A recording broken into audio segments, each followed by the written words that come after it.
Welcome to this journey of one of the most disturbing cases in recorded history of Appalachian, Virginia. Before we begin, I invite you to leave a comment about where you're watching from and the exact time you heard this story. We're interested in knowing where and at what times of day or night these documented accounts arrive. It was the winter of 1959 when the residents of Harper's Ridge, a small mining community nestled in the shadow of Black Hawk Mountain in western Virginia, first noticed something unusual about the abandoned Palmer Mine entrance. Local hunters reported a thin column of smoke rising from what was supposed to be a sealed shaft, visible only in the early morning hours when the mountain air was still and cold. Most dismissed it as residual gas from the old coal seams, a common enough occurrence in mining country. Few would have guessed that the smoke signaled the presence of Silas Hargrove, a veteran who had seemingly disappeared from society 7 years prior, or the horrifying truth that would eventually emerge from beneath the mountain's imposing shadow. The Palmer Coal Company had ceased operations in 1948 after a collapse claimed the lives of 13 miners.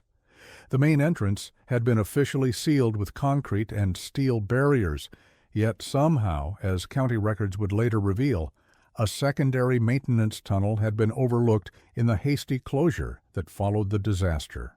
This oversight would provide the entry point for a man seeking to disappear from the world, and later become the focus of one of the most disturbing investigations in Appalachian history.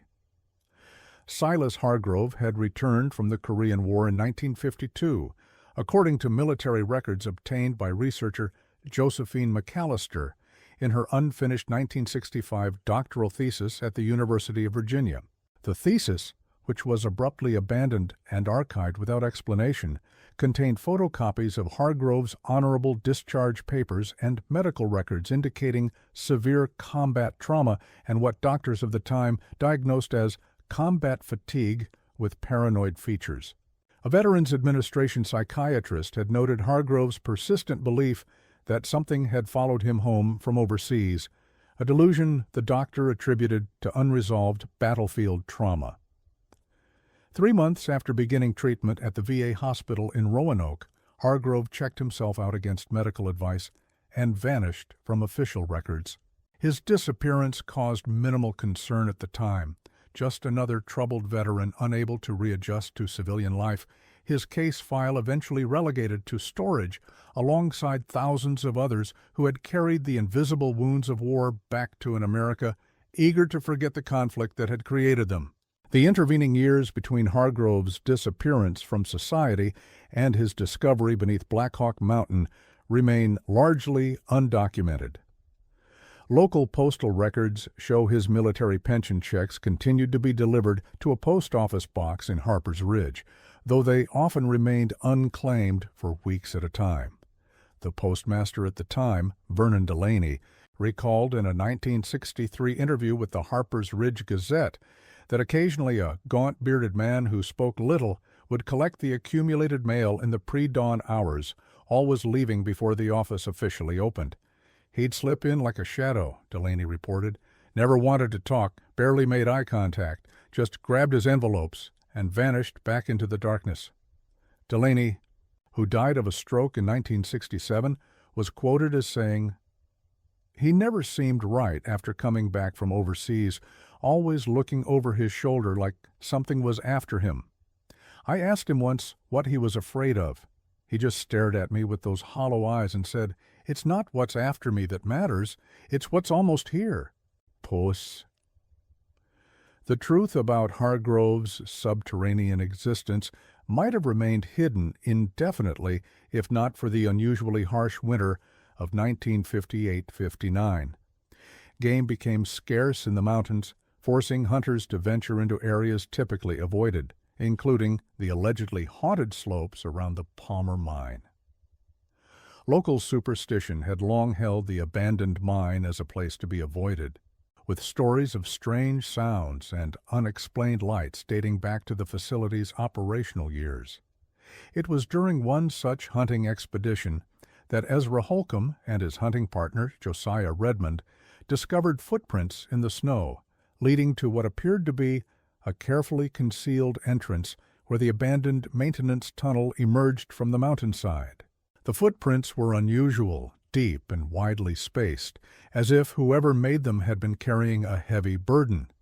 They led directly to a section of the hillside that, to casual observation, appeared to be nothing more than a natural formation of rock and tangled underbrush.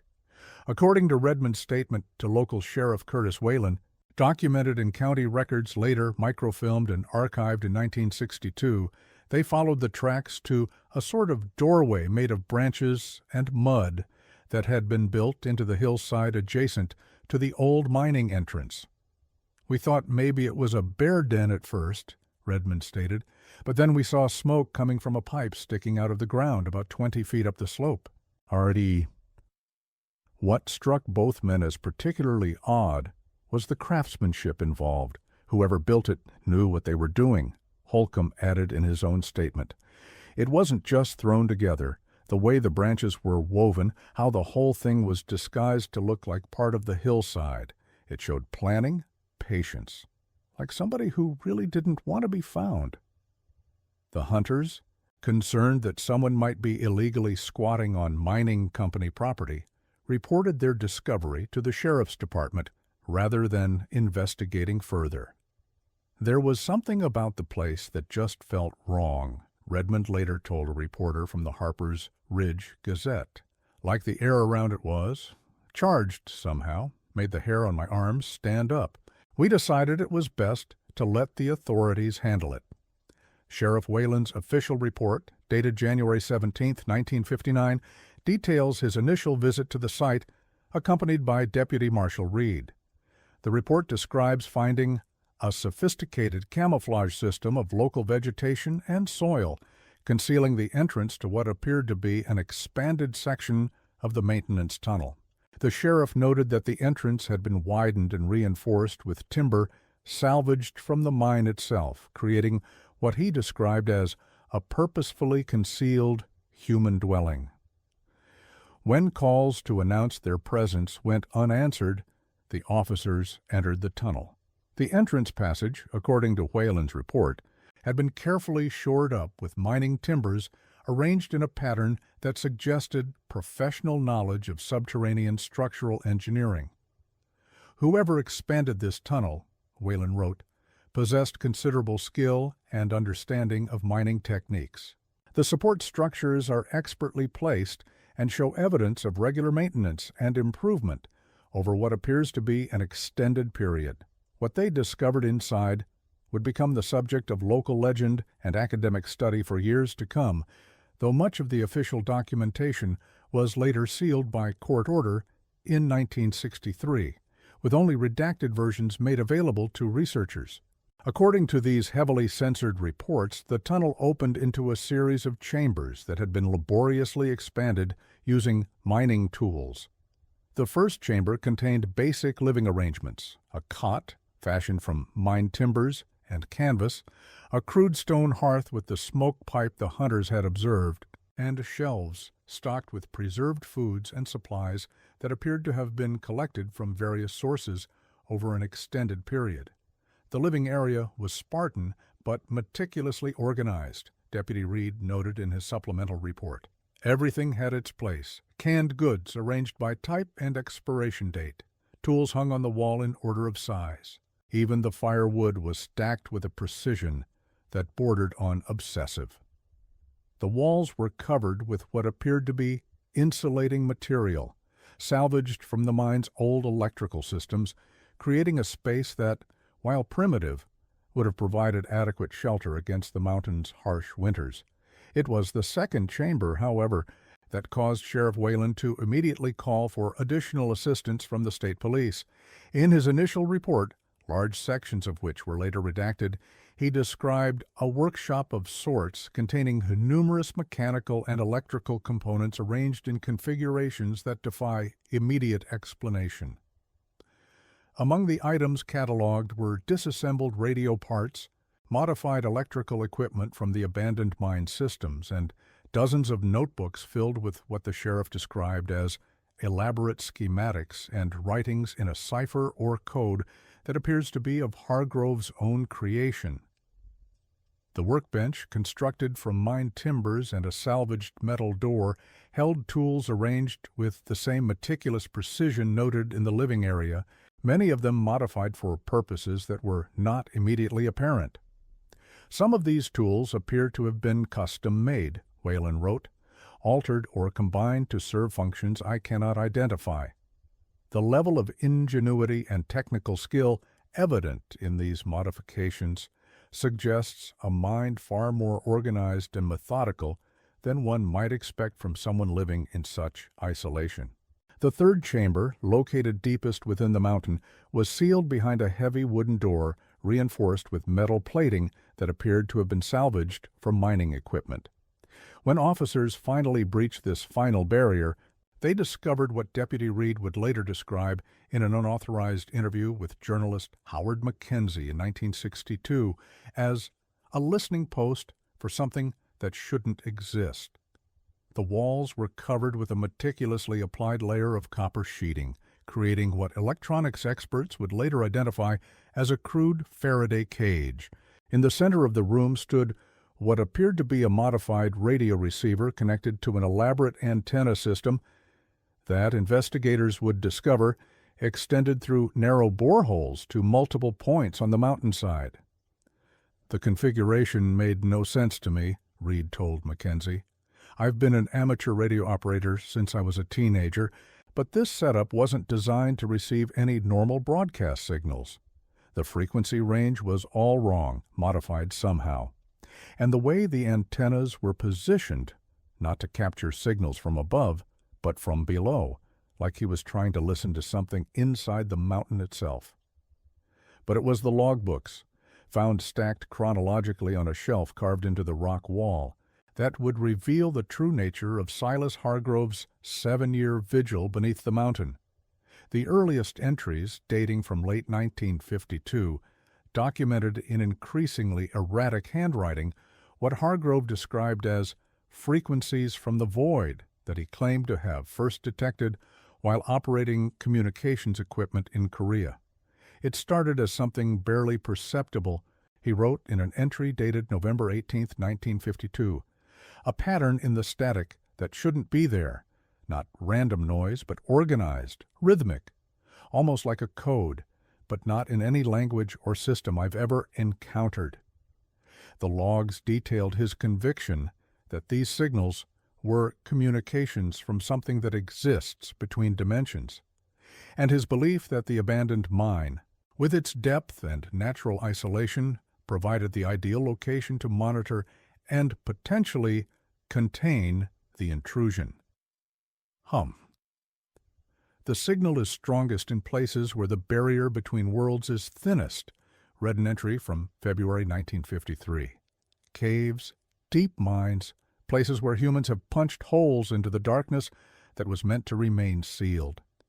They're using our own tunnels as gateways, and they're getting closer. A state police evidence photograph included in the redacted files and dated January 18, 1959, shows one of the final log entries, which reads, "They know I am listening. The signals have changed pattern.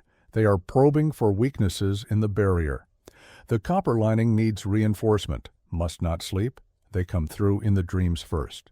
The handwriting in this final entry, compared to the earlier logs, shows a marked deterioration, the letters jagged and deeply impressed into the paper, as if written with tremendous force. Several words are underlined multiple times, and the margins contain symbols that appear similar to those found in the encrypted notebooks, but arranged in patterns that, according to an analysis later conducted by linguists from the University of Virginia, suggest a state of extreme agitation or urgency.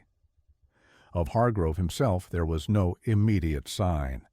His absence prompted an expanded search of the tunnel system, which revealed that he had apparently accessed sealed portions of the Palmer mine beyond the maintenance tunnel. A narrow passage, clearly excavated by hand over a significant period, led deeper into the mountain toward the main shaft where the 1948 collapse had occurred. The tunnel was barely wide enough for a man to crawl through, noted Deputy Reed in his report. The amount of labor required to excavate it would have been enormous, especially working alone.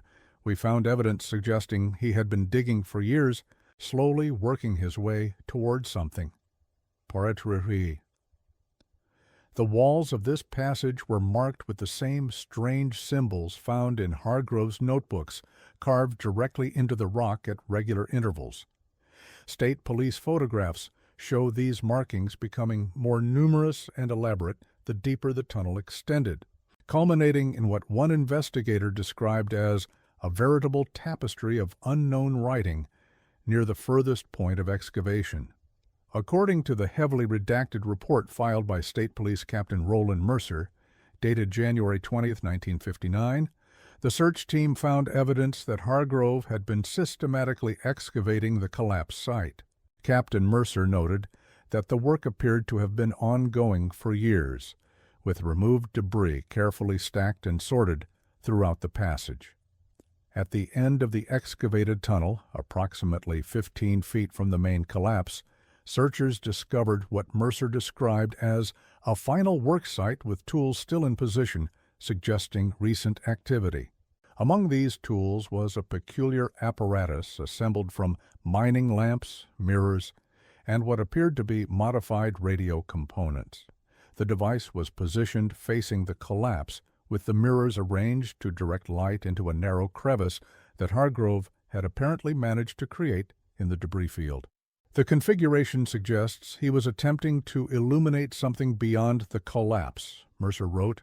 The radio components appear to be some kind of detection or recording device, though its exact purpose remains unclear. The report contains a significant redaction at this point, with nearly 2 full pages obscured. When the text resumes, it details the discovery of Hargrove himself, found in a small chamber that had been excavated perpendicular to the main passage. The official cause of death was listed as asphyxiation due to poor air quality in the unventilated tunnel, though this finding would later be disputed by Dr. Malcolm Fraser, the county medical examiner, in private correspondence with a colleague at the University of Virginia Medical School. This letter, discovered among Fraser's personal effects after his death in 1968, suggested that the actual cause of death was far less straightforward, noting unusual patterns of tissue desiccation and unexplained anomalies in the brain tissue samples that were inconsistent with any known pathology. I have conducted autopsies on miners who died from gas exposure and oxygen deprivation, Fraser wrote. The presentation is unmistakable and consistent. What I observed in the Hargrove case was something entirely different. The tissue damage appeared more consistent with extreme electrical exposure or radiation, though even these comparisons are inadequate. In truth, I have never seen anything like it before or since. Fraser's letter goes on to describe peculiarities in Hargrove's physical state that were omitted from the official report.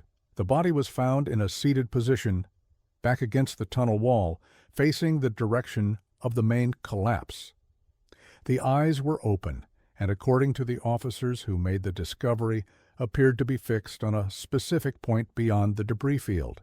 Most disturbing was the expression, not one of distress or pain, as would be expected in an asphyxiation death, but what the discovering officer described as intense concentration, like someone listening to a distant sound. The rigor pattern was also unusual, with the right arm extended forward, index finger outstretched, as if pointing, or perhaps warning. I have no medical explanation for how such a posture could have been maintained post-mortem. The recovery and subsequent investigation of Silas Hargrove's subterranean dwelling took nearly 2 weeks to complete. All materials were cataloged and removed to the State Police headquarters in Richmond for analysis, though, according to interdepartmental memos later leaked to the Harper's Ridge Gazette in 1964, many of the more unusual items, including the modified radio equipment and Hargrove's logbooks, were subsequently transferred to an unspecified federal agency and never returned to local authorities. An inventory document, partially visible in a photograph accompanying one of Howard Mackenzie's articles in the Gazette, lists among the confiscated materials 17 notebooks containing encrypted text. Modified radio receiver of unknown configuration, copper sheeting, approx 200 skireftirans, and, most intriguingly, audio recordings, 7 reels, labeled by date from 1955-1958. No mention of these recordings appears in any official report, and their current whereabouts, like much of the evidence from the Hargrove case, remain unknown.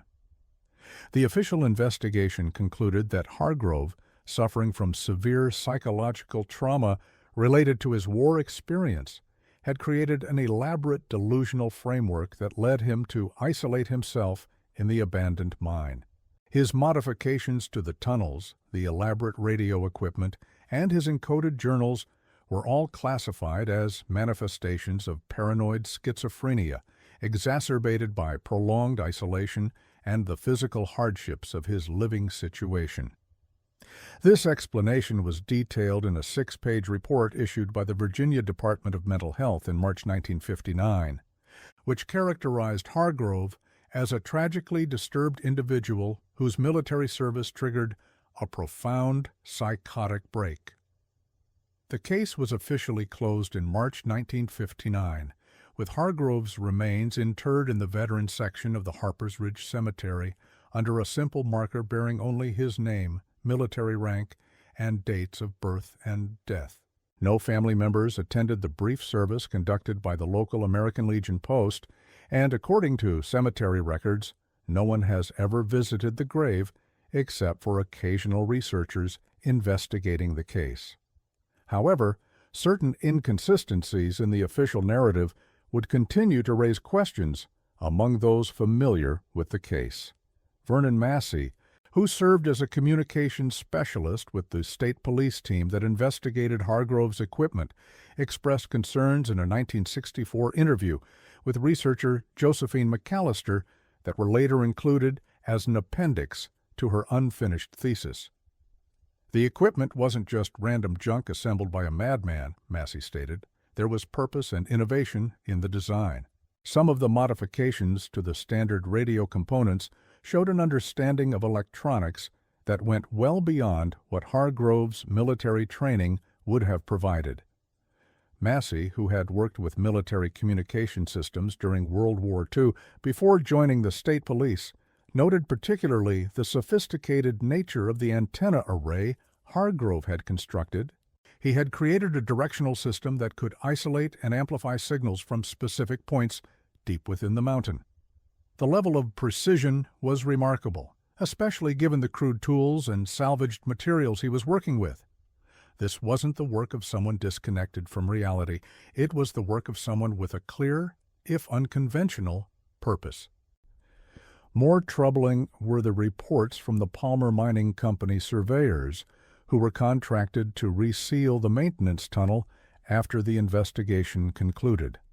The lead surveyor, Edwin Pritchard, filed a supplementary report noting that the tunnel Hargrove had excavated toward the main collapse appeared to have been deliberately filled in after the initial investigation, though no such work had been ordered or documented. When our team arrived to assess the site on April 3, 1959, Pritchard wrote, "We found that approximately 20 feet of the narrow tunnel leading toward the main collapse had been completely filled with concrete. This material was not consistent with the original mine construction and appeared to have been poured recently. No record exists of such work being authorized or performed by either the mining company or state authorities." When Pritchard attempted to clarify this discrepancy with state police officials, he was informed that his services were no longer required and a different company was engaged to complete the sealing operation.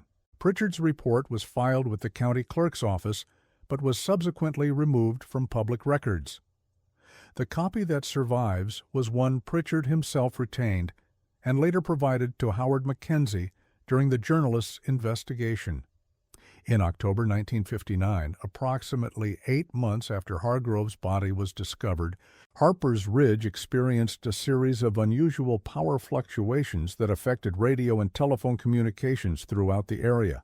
Local utility company records, obtained through a Freedom of Information request filed in 1968 by the Harper's Ridge Historical Society, documented widespread reports of electronic devices activating without human intervention, particularly during the early morning hours. Radios would turn on autonomously, often tuned to frequencies between regular stations, emitting nothing but static.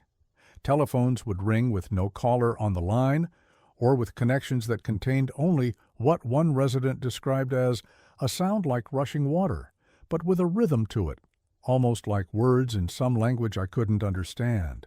The phenomena continued for nearly 3 weeks before abruptly ceasing. The official explanation cited damage to substation equipment from early snowfall, though maintenance logs from the period show no record of significant repairs being conducted. Gerald Whitfield, who served as the senior technician for the local power company during this period, stated in an oral history recorded in 1972, "We never found any physical cause for those disturbances. We checked every inch of the grid in the Harper's Ridge area, tested all the equipment. Everything was functioning normally. But the phenomena kept occurring until they just stopped, just as suddenly as they'd begun. I've worked in electrical systems for 35 years, and I've never seen anything like it, before or since." During this same period, several residents living nearest to Black Hawk Mountain reported hearing what they described as mechanical humming, emanating from the direction of the sealed mine entrance. Sheriff Whalen's logs show that his office received 17 such complaints between October 12th and November 3rd, 1959, though all official investigations reported no unusual activity at the site. The sheriff's final entry on the matter, dated November 4th, simply states, "No further action required. Site remains secured as per state police directive." However, a personal journal kept by Deputy Reed, discovered among his effects after his death in 1971, offers a different perspective. In an entry dated October 28, 1959, Reed wrote, "Visited the Palmer site again today. The humming is definitely there, though faint. Seems to be coming from deep within the mountain, beyond where the tunnel was sealed. Reminds me of the sound Hargrove's machine made when we first found it, but stronger somehow, more coherent. Reported to Curtis Sheriff Whalen, but he says to drop it. Says we've had orders from Richmond to stay away from the site. Something's not right about this whole business. Feels like we're being kept from asking questions nobody wants answered." In the spring of 1960, a geological survey team from the University of Virginia, conducting a routine assessment of the region's mining areas, reported unusual magnetic anomalies around the Palmer mine site. According to their published findings, instruments registered significant deviations when brought within approximately 200 yards of the sealed maintenance tunnel entrance. Professor William Harmon, who led the survey, noted in his report that the patterns were consistent with the presence of a substantial metallic mass beneath the surface, far exceeding what would be expected from abandoned mining equipment.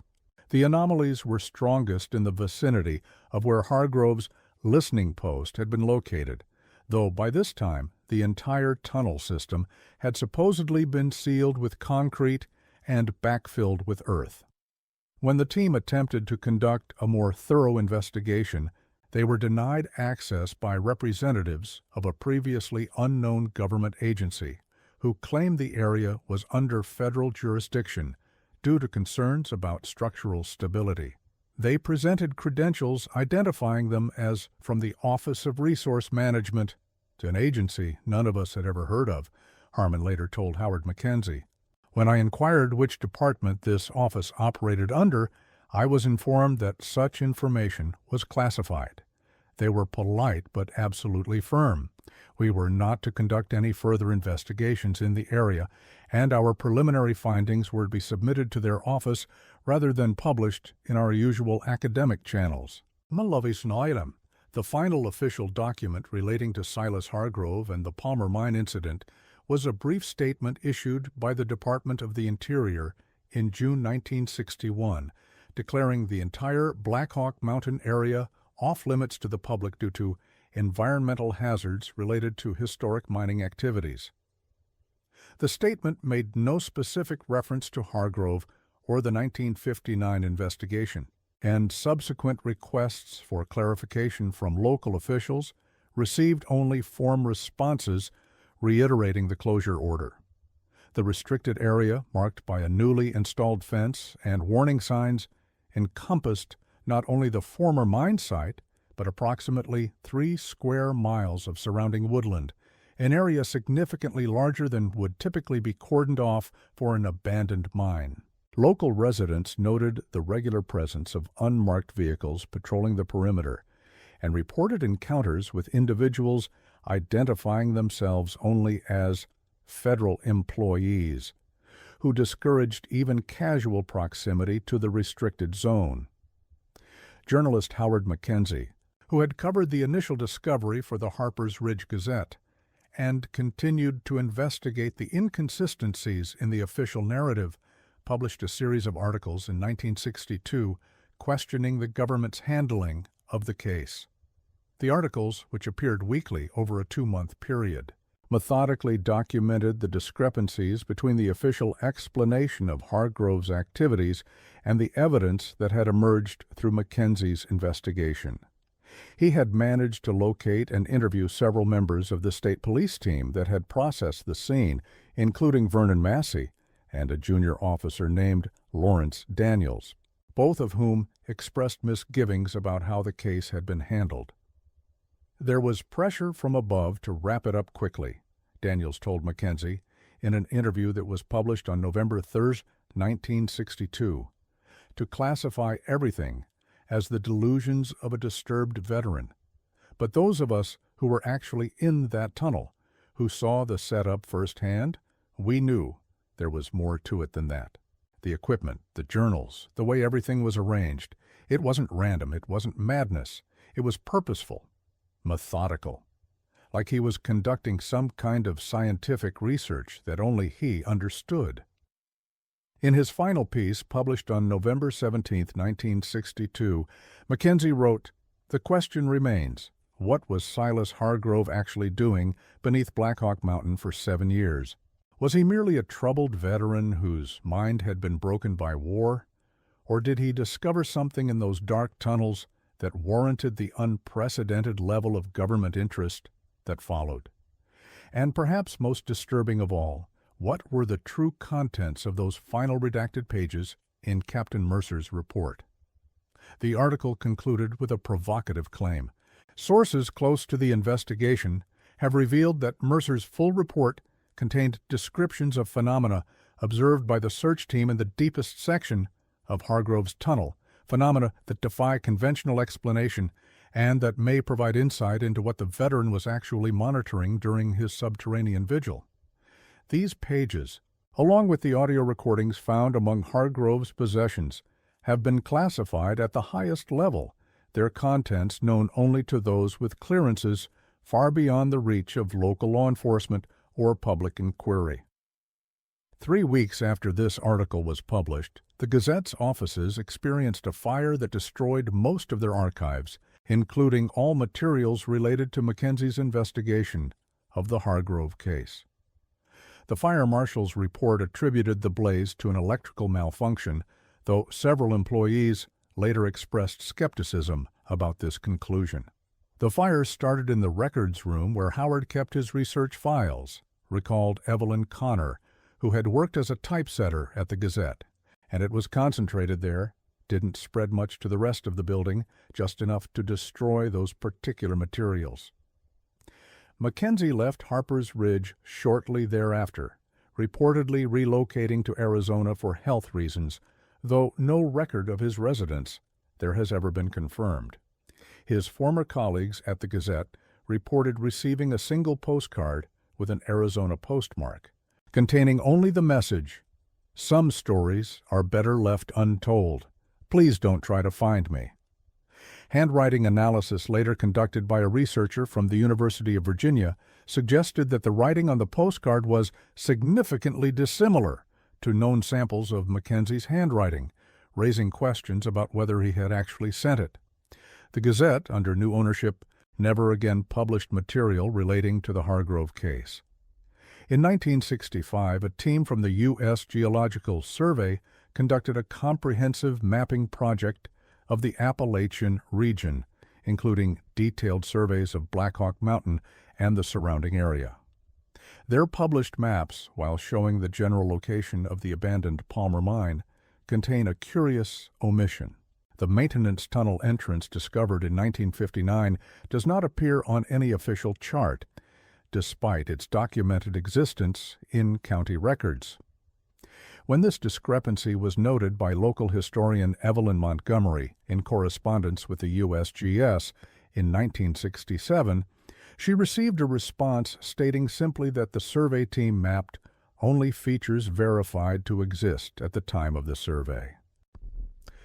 This explanation struck Montgomery as peculiar, given that other features of similar vintage and condition were included in the same maps. They deliberately removed it from the record, she wrote in her journal, excerpts of which were later published by the Harper's Ridge Historical Society. They're trying to erase not just the tunnel, but the entire Hargrove incident from official history. The question is why? What could be so significant about one man's supposed delusions that it warrants this level of systematic obfuscation? The most recent documented incident connected to the Hargrove case occurred in April 1968, when a severe storm caused a landslide on the eastern face of Black Hawk Mountain. The slide revealed what appeared to be a new tunnel entrance, approximately half a mile from the original Palmer mine site. According to Sheriff's Department records, deputies dispatched to investigate found the tunnel already occupied by individuals identifying themselves as representatives of the Bureau of Mines, who claimed to be conducting a routine inspection of abandoned mining sites throughout the region. The deputies were denied access to the tunnel, which was sealed with concrete within 48 hours of its discovery. Local residents reported unusual activity in the area during this period, including the arrival of numerous vehicles bearing government license plates and the establishment of a temporary perimeter around the landslide site. They brought in heavy equipment, bulldozers, concrete mixers, the works, recalled Martin Reynolds, who owned a farm with a view of the eastern slope, worked around the clock with floodlights set up at night. Never seen a routine inspection conducted with that kind of urgency or manpower. Dr. Josephine McAllister, whose unfinished thesis remains the most comprehensive academic examination of the Hargrove case, disappeared while conducting field research near Black Hawk Mountain in August 1968. Her abandoned vehicle was discovered on a Forest Service road approximately 3 miles from the Palmer mine site, with her research materials and personal belongings still inside. The official investigation concluded that she had likely become disoriented while hiking and succumbed to exposure, though her body was never recovered despite an extensive search. Her thesis, titled Psychological Trauma and Paranoid Delusion, The Case of Silas Hargrove, remains in the special collections of the University of Virginia Library, accessible only with special permission and under supervision. Those who have reviewed the document note that it contains numerous annotations and marginal notes added in the weeks before McAllister's disappearance, many of which express growing skepticism about the official narrative surrounding Hargrove's case. "The more I investigate," she wrote in one such note, "the more convinced I become that the psychological explanation is a convenient fiction, a way to avoid confronting the implications of what Hargrove actually discovered beneath the mountain. The pattern of government intervention, the systematic removal of evidence, the silencing of witnesses, all suggest a concerted effort to conceal something of profound significance. The question is no longer whether Hargrove was delusional, but what reality he uncovered that proved so disturbing that such extraordinary measures have been taken to keep it hidden. Today, Black Hawk Mountain stands silent above the community of Harper's Ridge. The Palmer mine has been largely forgotten by younger generations, its entrance obscured by decades of forest growth. Access to the area around the mine remains restricted, ostensibly as part of a watershed protection program established in the 1970s. Longtime residents still occasionally speak of Silas Hargrove, the veteran who lived beneath the mountain, though most accounts have devolved into local folklore, embellished with supernatural elements absent from the historical record.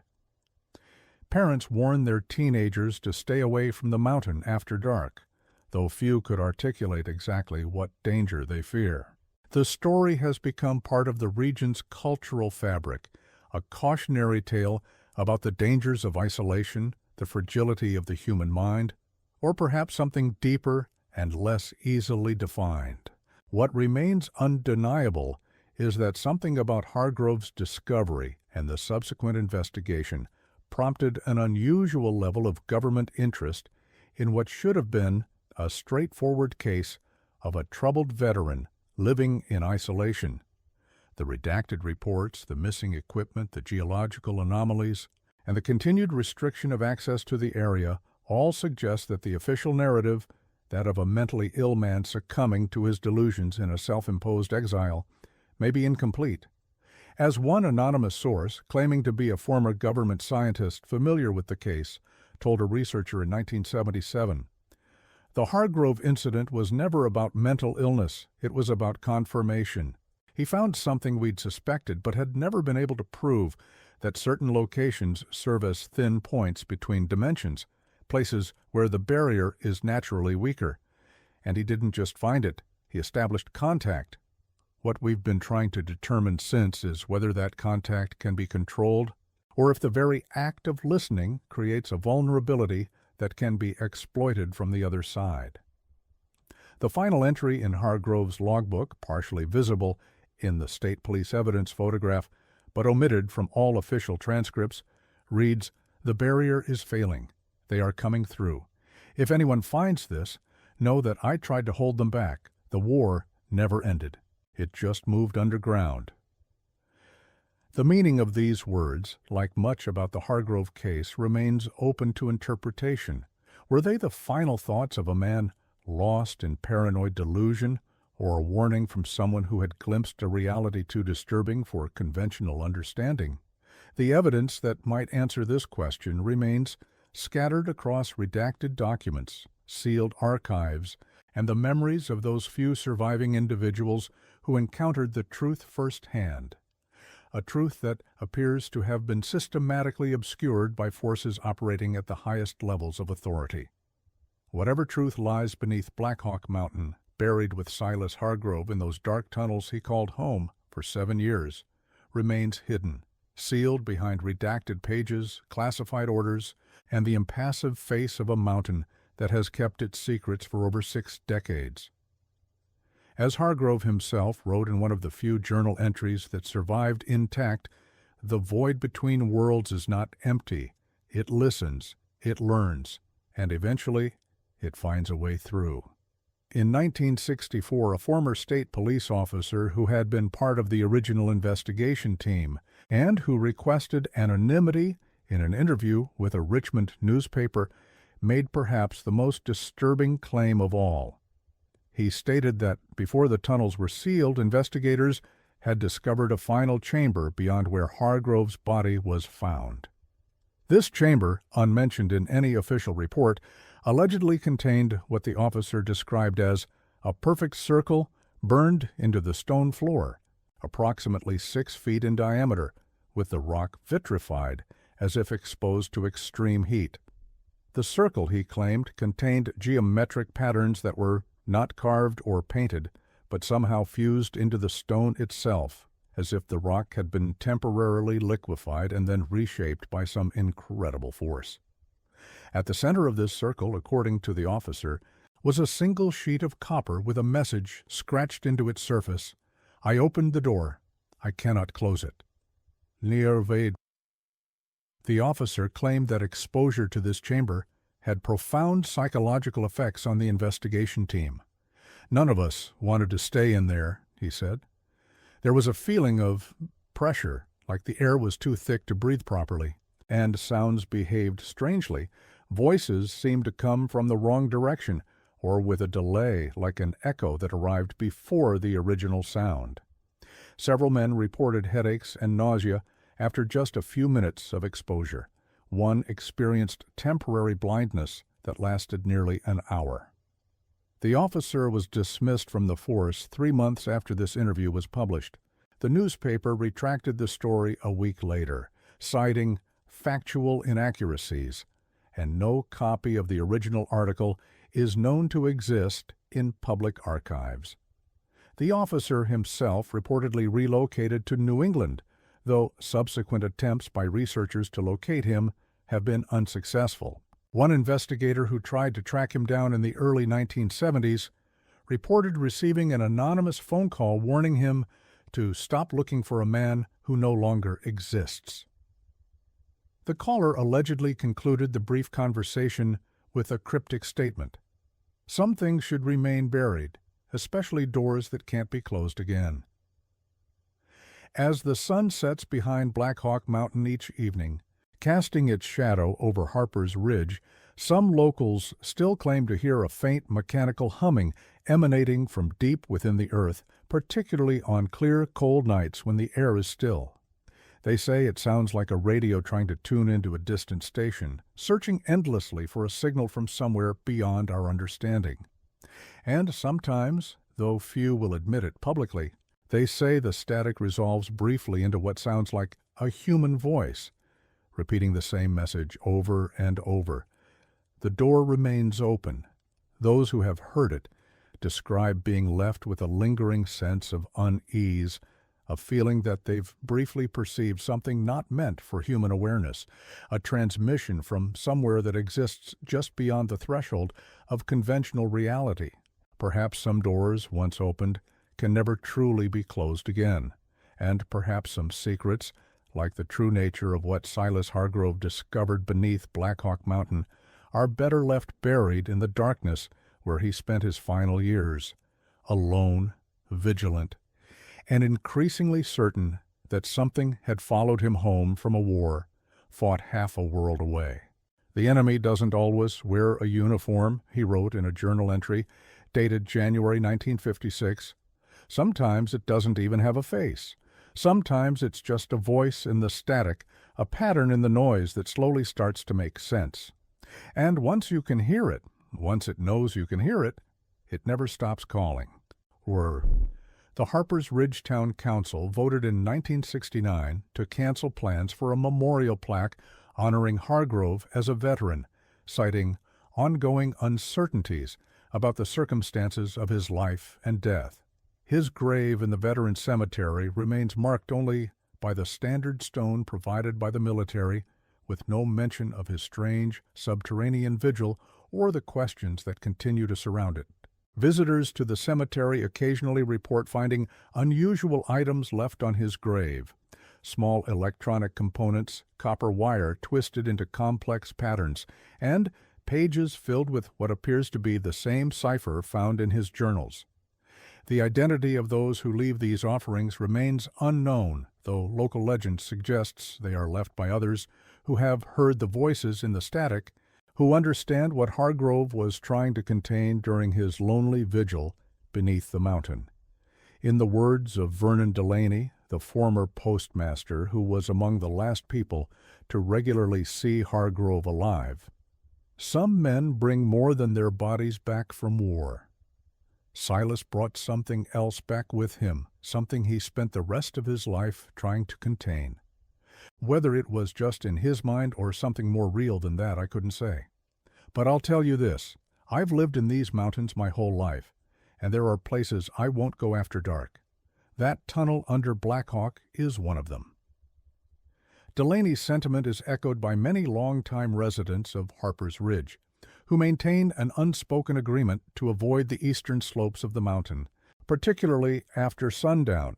They cannot articulate exactly what they fear, only that there is something fundamentally wrong about the place, a wrongness that seems to have spread outward from the sealed entrance of the Palmer mine like a stain, gradually seeping through fabric. The last known photograph of Silas Hargrove, taken 3 weeks before his disappearance from public life in 1952, shows a thin, hollow-eyed man staring directly into the camera with an expression that one observer later described as the look of someone who has seen through the veil that separates our world from whatever lies beyond it.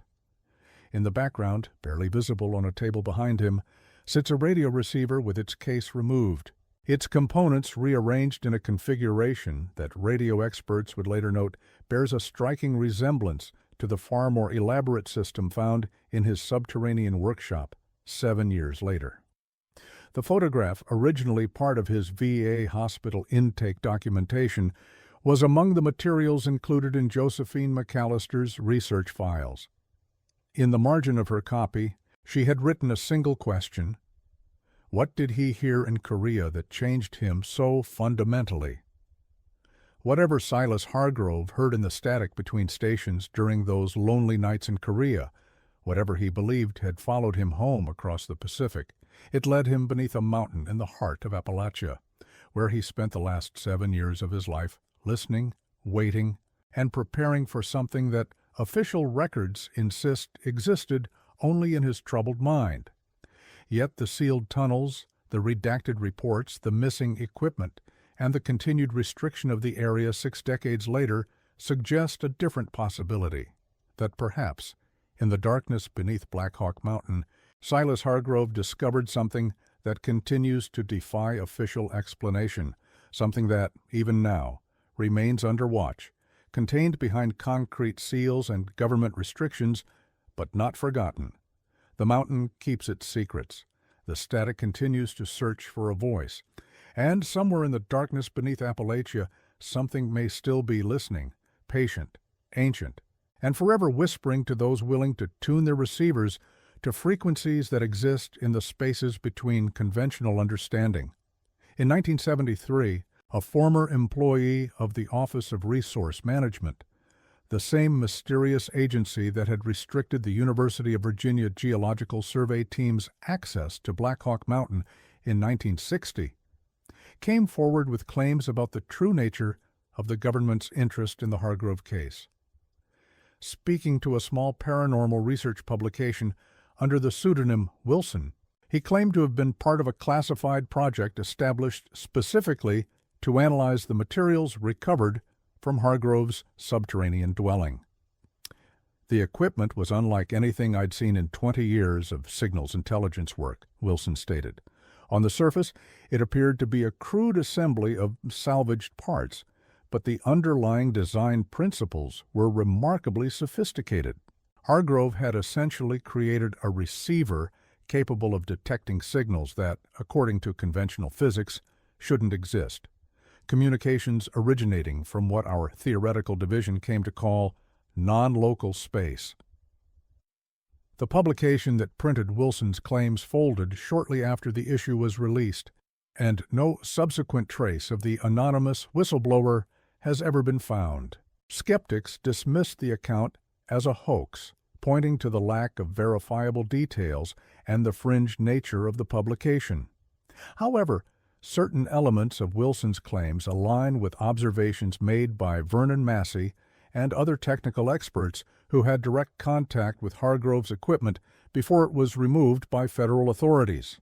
The concept of non-local space that Wilson described bears a striking resemblance to terminology found in heavily redacted portions of Dr. Lawrence Weissman's initial assessment of the radio apparatus, suggesting at least some basis in the original investigation.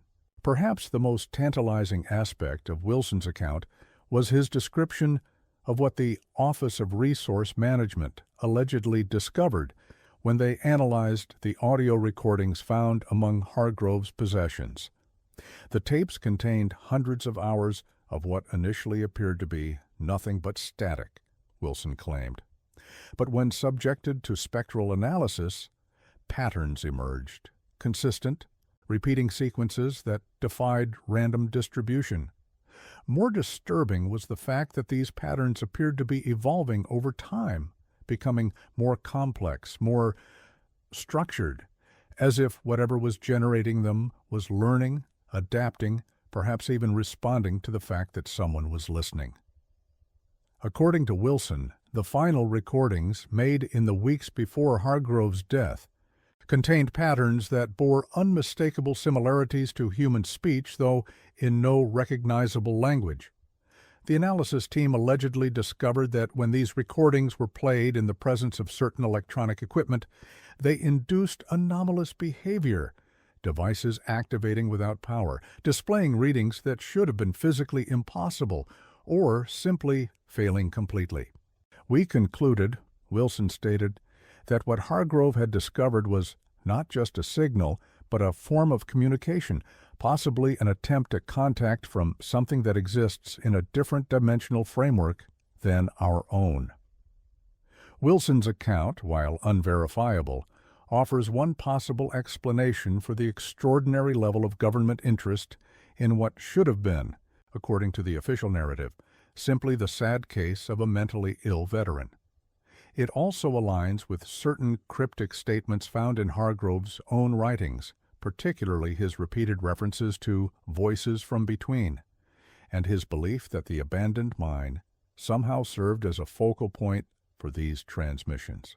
The deeper you go into the earth, he wrote in one partially recovered journal entry, the closer you get to them. They're all around us, but separated by a barrier we can't see or touch, except in certain places where the walls between worlds are thinner. Places like this mountain. Or the true nature of what Silas Hargrove believed he discovered and what he spent the last 7 years of his life monitoring remains one of the most persistent mysteries surrounding the case. The official explanation of severe mental illness seems increasingly inadequate when set against the pattern of government intervention, the unexplained geological anomalies, and the continued restriction of access to the area around the Palmer mine. As Josephine McAllister wrote in her final research notes before her disappearance, if Hargrove was merely delusional, why the classified documents? Why the redacted reports? Why the ongoing presence of unmarked government vehicles patrolling the perimeter of a supposedly abandoned mine? Something was found in those tunnels that warranted an extraordinary level of official attention that continues to this day, more than a decade after Hargrove's death. The question is not whether he discovered something significant, but what the implications of that discovery might be for our understanding of reality itself. Today, Black Hawk Mountain stands as it has for millions of years, silent and seemingly immutable above the community of Harper's Ridge. The Palmer mine has faded from local memory, its entrance long since reclaimed by the encroaching forest. Yet the mountain's shadow seems to cast more than just physical darkness over the town below. There is a weight to the silence that surrounds certain subjects in Harper's Ridge, a tacit understanding among longtime residents about which questions should not be asked, which places should not be visited. The name Silas Hargrove, once the subject of intense local speculation, is now rarely mentioned, as if by unspoken agreement. Some stories, as one elderly resident put it to a visiting folklorist in 1995, are best left untold, some doors best left closed. And yet, the door that Hargrove believed he discovered, the breach between worlds that he spent 7 years monitoring from his listening post beneath the mountain, may remain open still, a wound in the fabric of reality hidden behind concrete seals and government restrictions, but not healed. The static continues, searching for a voice. The mountain keeps its vigil, and somewhere in the darkness beneath Appalachia, something may still be whispering to those willing to listen, patient, persistent, and forever knocking on a door that one man gave his life to keep closed.